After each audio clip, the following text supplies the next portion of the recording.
Hey, Chandler Bolt here, and joining me today is Matt Faircloth.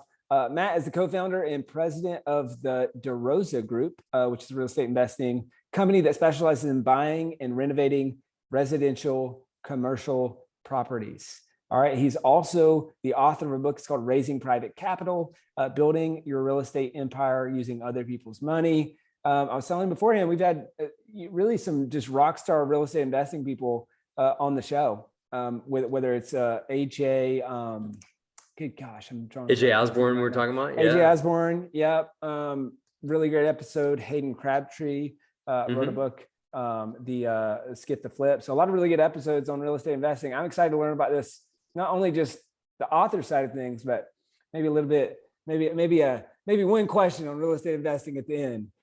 Sure. We shall see. Then as you want. Thank you for coming.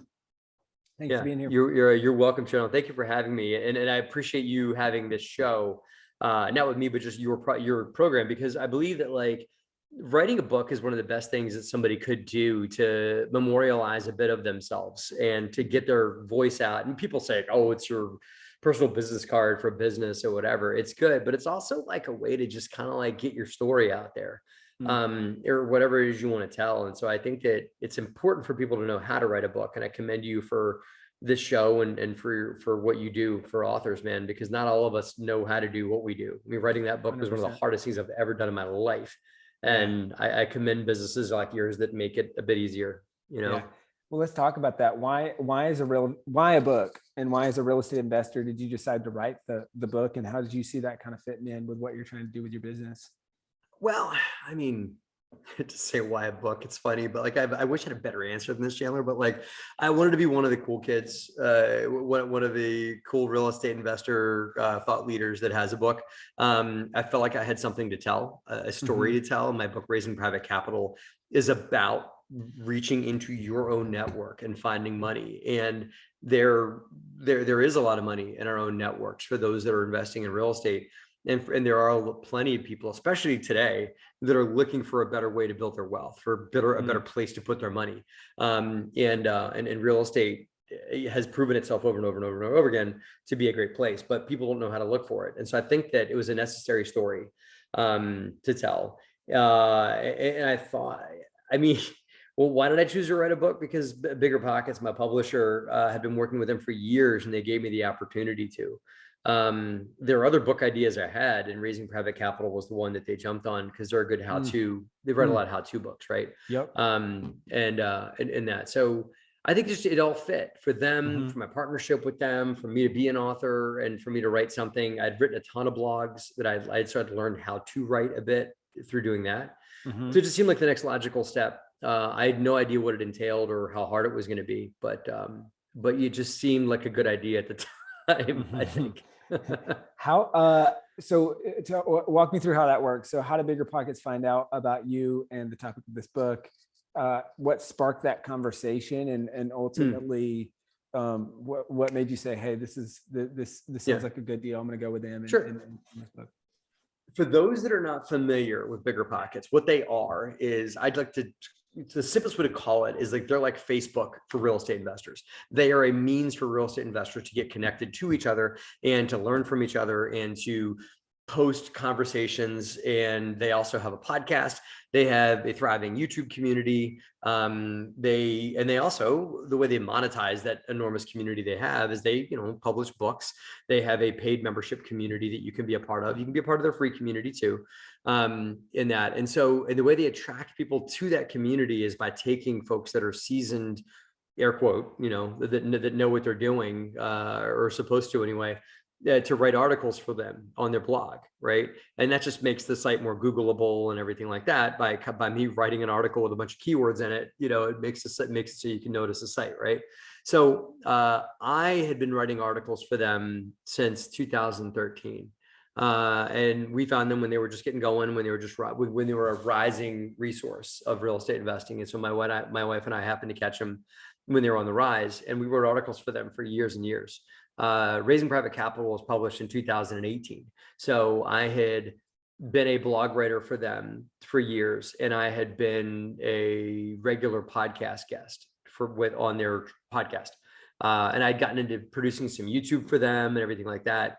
We developed a level of trust with each other, and they knew I wasn't like a guru trying to sell coaching programs or, like trying to sell snake oil or anything like that, that I really was just trying to help people above everything else. I was just trying to teach people a better way to invest in real estate, which is true. And so they saw that, and there was mutually amicable mission there, right? Because that's what they're about too. So it at the time they were trying to produce more authors. They had been going back through the same authors over and over and over again, and they wanted to expand that author base. And so it was a mutual coming to each other, that we were ready to write and they were ready to publish another book. And so we presented I presented 2 books they said no to, and then I presented Raising Private Capital and they liked it. And so that was, I suppose, how it came about. Okay. What were the 2 that they said no to, and why do you think they said yes to this one? Well, they said yes to this one because it's a how-to book, right? Okay. The other 2 were not one was not a how-to. I'll explain, but one was not a how-to book, and one was speaking to a demographic that they didn't think exists. Now it does, and they may reconsider that one. But the book that was my favorite, which I don't think it's in line for the demographic. I still may write it, but it's just a collaboration of landlording stories, because Chandler, landlords are the most misunderstood profession out there. Everybody thinks that we're big fat cats with like a monocle, like the Monopoly guy, and we all make like billions of dollars with our pinky next to our mouth, and I'm sitting on the beach sipping Mai Tais while my tenants struggle, right? That and cancel rent and everything else, right? I'm the son of a gun that won't let my tenant keep his German Shepherd that's bitten 3 people, but I won't let him keep it so that it bites a fourth person, right? But I'm the a-hole, right? So anyway, that's the story of how landlords were misunderstood. And I thought that a good book would be to tell true to life landlord stories, some heartwarming stories, just to tell our perspective of like, hey, listen, we actually do care about people, and we actually are not cyborg robots that are just about making money from everybody. We do care about humans. Most of us do. There are plenty of bad apples out there, but just like any other industry, there are shysters. And of course there's shyster landlords, but the shyster landlord's the only one that gets the spotlight, not the good one. And so this book would be to highlight good landlords. And also the other side of it, Chandler, being a landlord, you see absolute full spectrum of humanity. You see people that are down on their luck, that are your tenants, that are having major life changes. Then they put you right in the middle of it because they're paying their housing to you, and so they're going to tell you all about their personal issues they got going on and all that, and you may have to help them solve it. So you become their therapist, and you become their guidance counselor, you become their police officer sometimes, and you become all those things. And we also see some crazy things that would knock your socks off. So I've met multiple landlords that have stories that are truly seem unbelievable. So that's the book. But Bigger Pockets is maybe not the best outlet for that. I've talked to them about it, but they're a how-to organization, and I get it. So it's going to happen, but it may not be with them. Maybe, but might not be. So if anybody has any landlord stories, they can reach out to me. If you've got crazy landlord stories, let me know, because we want to compile them and tell a ton of our own. I've got some stuff that'll lay you down too, that'll be in that book. And the second one, briefly, is more and more married couples in America are working together as life partners, marriage, and also business partners in business, and merging those two. And so we wanted to do a book on working with your spouse, because my wife and I work together. So. It's a great idea. I think there's definitely a demographic for that. Inside. I take your word. You're the book dude, man. You think so, I think so. So before we started interviewing, I think you mentioned something around 45,000 copies sold of this book. What are the top 2 to 3 things that have sold the most copies, and any tips for people who want to sell more copies of their books? Sure. Well, I mean, it helps that the book got published by an organization with 2 million followers, right? Like, let's be straight. And so if there is an author out there that's looking to publish a book, I mean, it's great to publish your own book and keep all the revenue yourself, but you got to decide what you want. And I wanted my book to be in as many hands as I could, because it's a business card for myself, and it broadcasts the DeRosa Group, my company, and it broadcasts me, right? but I could have self-published, but it wouldn't have sold as many copies because of their following, right? In addition to that, I believe that what helped sell the book was, I hate to be like this, but not pound my chest, but it's a good book. I didn't phone it in. I didn't just have a ghostwriter write it for me. And I've read plenty of books written by friends of mine, and you could tell like a VA wrote it for them or something like that. Or that they like voice dictated it and somebody just tried to make it make sense and stuff like that. If you're going to write a book, make it good, man. I mean, we all have a good storyteller in us, but put some thought, don't try and like, just check the box. I wrote a book, because you could write a book and you're just going to kill another tree to put a book in somebody's hand. But with a little more effort, and that you could write a really good book.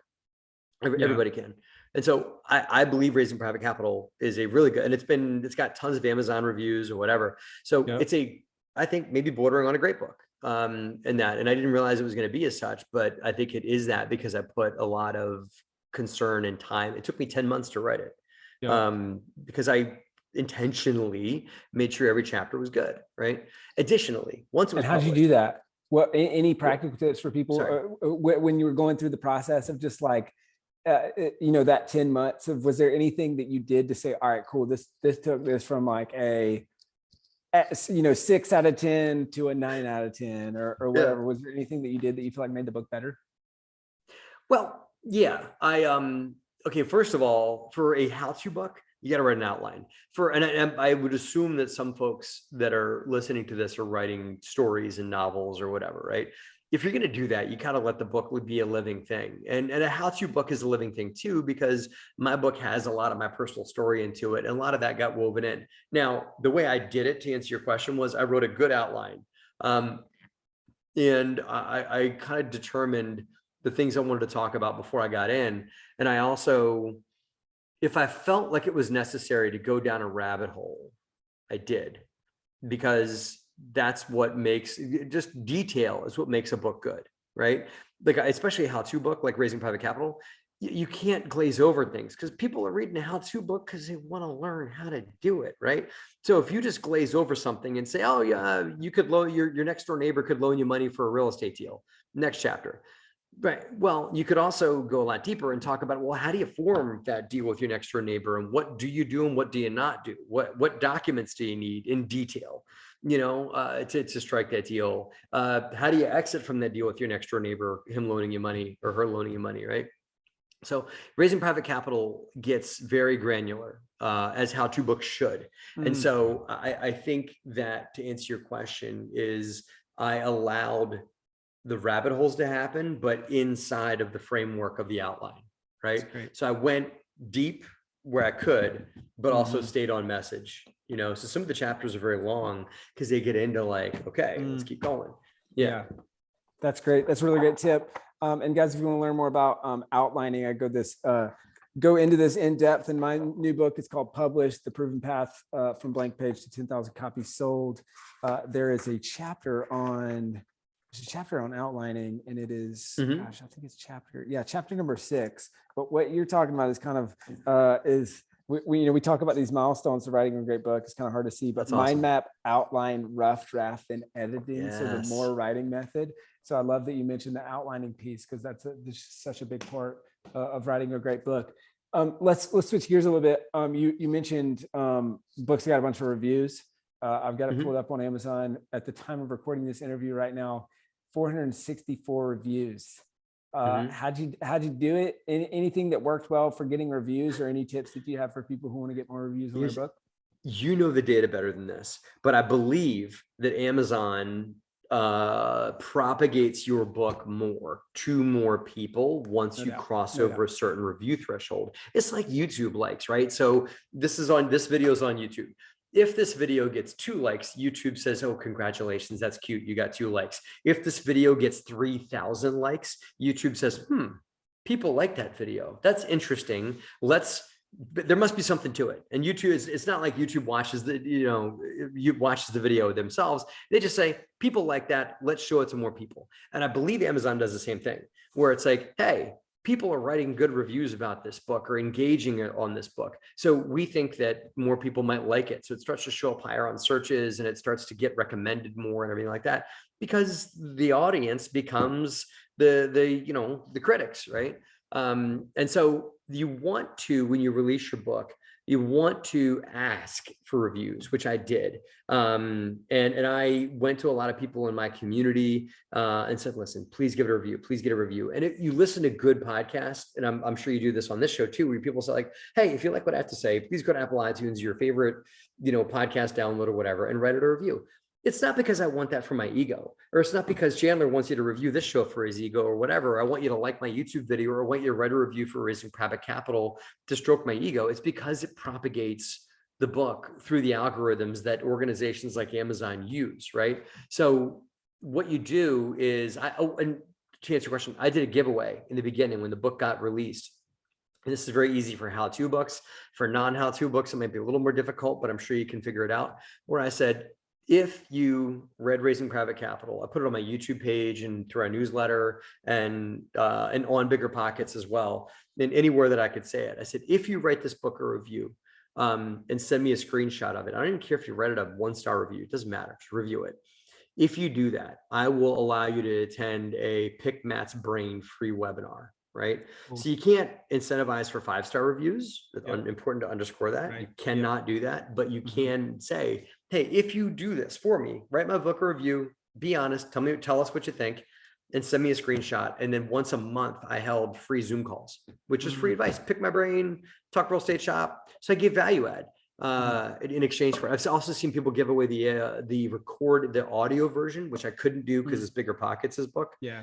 Since they were the publisher, I couldn't do that. But I've seen people, if you write a review for the book and send it to us, I'll send you the audio version. That's cool. So any incentive is fine. That's great. Good tip. And that's something that a little bit different, but I do that with my book, Matt, and it might be helpful for your future books. Is a lot of times we'll give away audio and video in the front of the book. Now, a lot of people would say, hey, Chandler's an idiot. Like, why is he doing this? And that, if you click the look inside, you can see it, you can opt in without even getting the book. But for me, that lead for my business is worth way more than the $3 or how few bucks I'd get if they purchased the book. And so it's for me, it's all about turning readers into subscribers, right? And that's actually kind of what I wanted to talk about with you, less so on the subscriber piece, but how has this book grown your business? Like what business opportunities has it opened up? I mean, it's on funding, so I would assume that there's been some funding that's come from this book. Like, how's the book helping grow the business? Well, it's like, Raising Private Capital is a book about how to raise money from your network for your real estate deals. So of course, that's what we do. We do real estate deals in partnership with passive investors. So it's pretty much the book is a how-to attract people to you to give you money. And that's what we do. We, people give us passive investments for anything from an apartment building to other types of passive assets, right? So that in itself has, it's like writing a book on how to build a car, and we build cars, So the book was right in the alley of what we do. And so it's been very helpful for our business in that. And we haven't really had to, the book is not salesy. It's not, there's plenty of books out there, Chandler, that you and I have both seen, that are the books like a sales pitch in disguise. That the book's just there really to sell people into your funnel. But the book, Raising Private Capital, is really, truly, this is how you do it. And obviously we mentioned the name of our company several times in that. So we're very easy to find. And I think that if you don't have to write a sales pitch in a book or write a chapter about how people can work with you or anything like that. If people want to find you, they do. And if you tell a good story in your book and then make yourself very, very, very easily Googleable, right? Then people will find you. And so our investor attraction has gone way up since Raising Private Capital was published a couple of years ago. And I think because we were just authentic about it. A book is not a pitch. It's just an authentic, this is how you do it. And, it goes unsaid that if you want to work with us, you can. That's my philosophy. I'm not a hard sales with investors, but I think that's been our model the whole time, is just, put the education out there. And if people want to find you, they do. And they have. No doubt. Yeah. I always talk about give away all of your best stuff for free, and people will pay you to tell it to them again. Or in this case, give away all of your best stuff for free, and people will say, "Hey, I trust you. Can I just give you can I just do this with I'm sure you got more stuff. If you're Yeah, giving away exactly. that good of stuff for free, Yeah. I'm sure you got more you can tell me, which we do. I'm That's a big great. student of Gary Vaynerchuk, Mhm. and that's a total Gary model in that, like, give just about everything you got for free. And if people like what you have to say, they'll find you. Oh man, struggling on the unmute button. That's great. So I think kind of last two questions, maybe. Matt, knowing what you know now, what would be your advice to the Matt of years ago before writing your first book, and all of the other Matts out there who are thinking about writing their first book? Anyone named Matt? Yeah. To them, I would tell, and I'd already read this book, but it's a great book, and you should try and get him on the show. I think he doesn't do that many podcasts, but I heard him on a few, and that's Stephen R. Pressfield. He's been on. This is a great episode. Oh yeah, man. Yeah. Here's a promo. There's a promo for that show. After you guys done listening to this show, he's a listen legend. to this. Oh my goodness. So Turning Pro absolutely is the reason why I was able to get through raising private capital, is because of his books of Turning Pro and The War of Art, and the third one that I can't remember the name of, but I mean, it is absolutely, he is absolutely a great voice for creators. And so have you not read a book yet and you're looking to, they're quick reads, they're easy to flip through, listen to his podcast on this show, and then read his books. He is fantastic. So I had read them, and I read them again while I was reading Raising Private Capital, because it gave me the courage and the reminder that writer's block is okay, and not knowing what to say in a moment is okay. And he gives you the tools on how to push through writer's block and really what happens on the other side of it, and there's a beautiful thing that happens on the other end of writer's block. And to give it to you quickly, feeling like I couldn't write anything, I would just start writing. And even sometimes, Chandler, I would write the words, I can't think of anything to say. And I would just write it over again. I can't think of anything to say. And then something would come, let's talk about real estate. Yeah, investing. Yeah, private lender. And before you know it, man, he talks about this in the book, you get that divine connection of, like, my hands become his hands, and throws right, the words flow from outside of me through my head, and I become a conduit. And that's what you're striving for as an author, is to really become a conduit of information that you either have in your head or that are coming from the ether. Not to get too woo-woo here, but like, that's what you're driving for. And I've got to those moments many times as an author, so I think that the quick tip here is, if you're feeling writer's block or you don't feel like writing, that's a more important reason to write. And Stephen King writes for 2 hours every day, whether he feels like writing or not. You just build that muscle up. So that's great. A question out from left field, totally unrelated to books, but related to real estate investing. So pretend you're me, or asking for a friend that may or may not be named Chandler Bolt. So wanting to do my first real estate investing deal. Okay. The business does really well, spits off a lot of cash. I want to we've acquired companies, we've rolled up companies into self-publishing school. So done a lot of that, like acquisition, bought my first house. Now, by the end of the year, one of my goals is to do first real estate investing deal. Somewhere between don't want to dabble and don't want to bet the farm. But what would you do for your first deal to both learn the process and get the highest yield, highest return kind of investment on first real estate deal? Assuming I'm talking to Chandler Bolt or someone just like you, and the reason why I'm saying that is, assuming you don't want to get into, like, you're not going to burn your business down and become a full-time real estate investor, right? So if you don't want to do that, and there's probably people listening that want to invest full-time eventually, that want to build a real estate investing company as I did, right?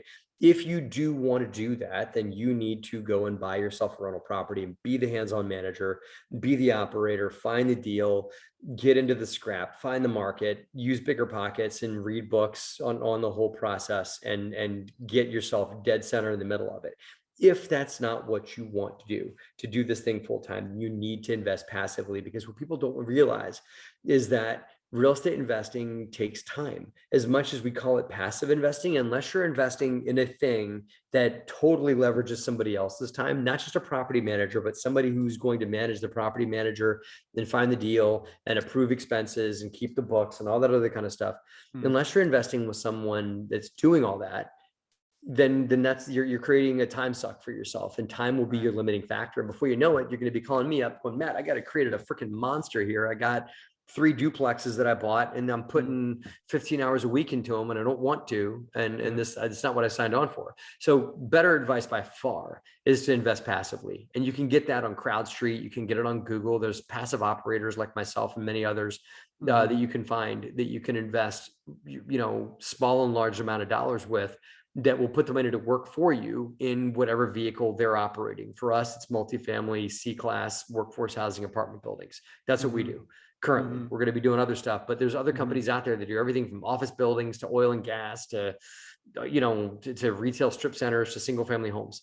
They're all out there. So find an asset class that speaks to you, find a return profile that speaks to you, and then make sure that what the operator can deliver aligns with your goals with regards to return and time, meaning like how quick am I going to get my money back, how much money are you going to pay me, and everything like that. So my strong advice is to figure out like magic brush what you want. Okay, I want to invest for 5 years. I don't want my money back, and I'd love to make at least 10% on my money. Great, that's out there. What I just spoke is out there. Then go find it. And those are mostly fixed return, non-equity deals, kind of like just hard money. No, lending. You can do that, but no, you can get equity deals. The market's changing these days. I mean, things are getting more and more weird, and rates they just went up 75 basis points yesterday. Interest rates did. I mean, so the equity world is changing, and it's getting a lot more conservative with regards to the returns that it's willing to make. Back in the day, you could tell investors you're going to make them 20% and they would believe you, even, whether the operator could or not, they were claiming 20% returns. Those returns are very far and few between these days. And you're probably more into like the low teens. And that, so I think that just be scrutinous, be a contrarian, ask a lot of questions, try and poke holes in it, try and find track record, try and find ways that the operator is put on rosy colored glasses. And most importantly, above all else, ask yourself what the worst case scenario is. You can do fixed income funds like you just said, but there's equity too. And equity is good. I prefer equity myself. And I invest as well myself in passive stuff, but I prefer, there's both. It's just that the returns that people can expect have gone down in the last couple months. Cool. That's great to know. And great advice. Well, hey, maybe we just lost the entire audience, or maybe the audience just sat on the front of their seat for the first time all interview. I don't know. We went from books to straight into real estate investing. Matt, this has been awesome. Over. It's okay. It's just a good chat. Multifaceted. Though, right? Where can people go to find out more about you, what you're up to, find out about the fund, buy the book, all that good stuff? DeRosaGroup.com. Everything's there. Even buying a copy of my book, or reading our bio, or hearing our track record as a company, or just if you guys want to reach out to us to chat, whatever. DeRosaGroup.com, DEROSA Group, DeRosaGroup.com is our website, and everything's there. Awesome. DeRosaGroup.com. Matt Faircloth. Appreciate you, brother. Thank you for having me, Chandler.